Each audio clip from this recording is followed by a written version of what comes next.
एक महान उत्कृष्ट बुद्धिजीवी, संगठनकर्ता, दार्शनिक, विचारक एवं राष्ट्रीय स्वयंसेवक संघ के वरिष्ठ प्रचारक दत्तोपंत ठेंगड़ी जी अपने बाल्यकाल में संघ के संपर्क में आए और आजीवन संघ के ही होके रह गए।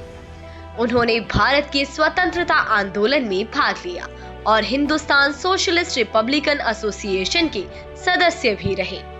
ठेंगड़ी जी संघ के दूसरे सरसंघ चालक श्री माधव सदाशिव गोलवलकर, महान विचारक पंडित दीनदयाल उपाध्याय और बाबा साहेब अम्बेडकर से गहराई से प्रभावित थे।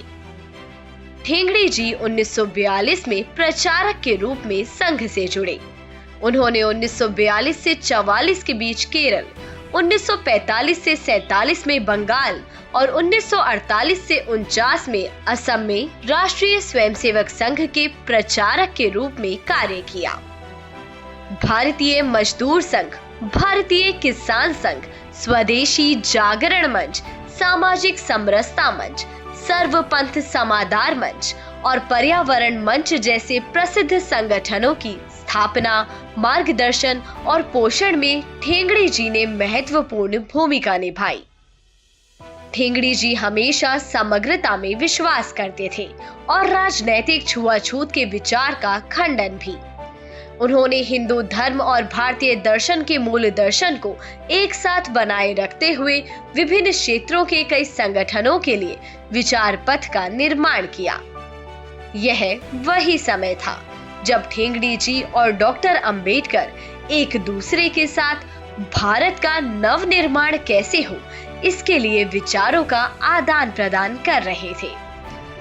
स्वदेशी जागरण मंच के सह संयोजक एस गुरुमूर्ति, जो भारतीय रिजर्व बैंक बोर्ड में एक स्वतंत्र निदेशक रहे, वे ठेंगड़ी जी और डॉक्टर अंबेडकर के संबंधों के बारे में बात करते हुए कहते हैं कि ठेंगड़ी जी अंबेडकर जी के बारे में अधिकार के साथ बात कर सकते थे, क्योंकि वे बाबा साहेब के जीवन के अंतिम 4 वर्षों में उनके साथ पूर्णकालिक छात्र थे।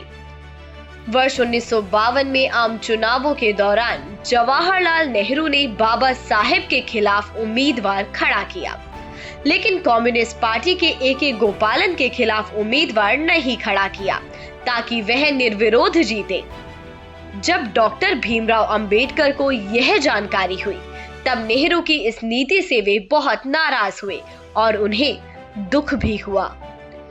इसी तरह सीपीआई के संस्थापक सदस्य ऐसे डांगे ने भी लोगों से खुले तौर पर कहा, अपने वोट खराब कर लो, लेकिन डॉक्टर अंबेडकर को वोट मत दो। इस प्रकार जब भारतीय राष्ट्रीय कांग्रेस और भारतीय कम्युनिस्ट पार्टी दोनों ने धोखे से उन्हें चुनावों में हराने की कोशिश की, तो डॉक्टर अंबेडकर ने अपने जीवन के अंतिम दिनों में आरएसएस की ओर रुख किया। वर्ष 1952 के चुनाव में मध्य प्रदेश में भारतीय जनसंघ, डॉक्टर अंबेडकर के श्वेतकारी महासंघ और समाजवादी दल ने एक संयुक्त गठबंधन बनाया था। अप्रैल 1954 में भंडारा लोकसभा निर्वाचन क्षेत्र के उपचुनाव में डॉक्टर अंबेडकर ने श्री गुरुजी गोलवलकर की स्वीकृति के बाद आरएसएस प्रचारक ठेंगड़ी जी को अपना चुनाव संयोजक चुना, लेकिन 1956 में डॉक्टर अंबेडकर का निधन हो गया और आरएसएस के साथ उनका जुड़ाव केवल 2 साल तक ही रह सका।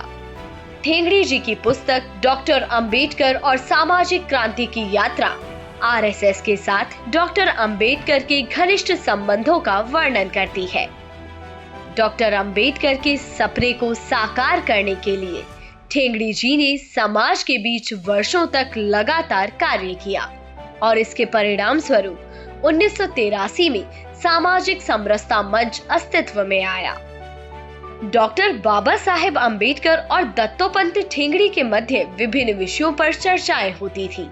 डॉक्टर बाबा साहेब के साथ अपने एक संवाद का उल्लेख करते हुए ठेंगड़ी जी लिखते हैं, एक बार उनसे वार्तालाप में उनके बौद्ध मत में दीक्षित होने की बात आई।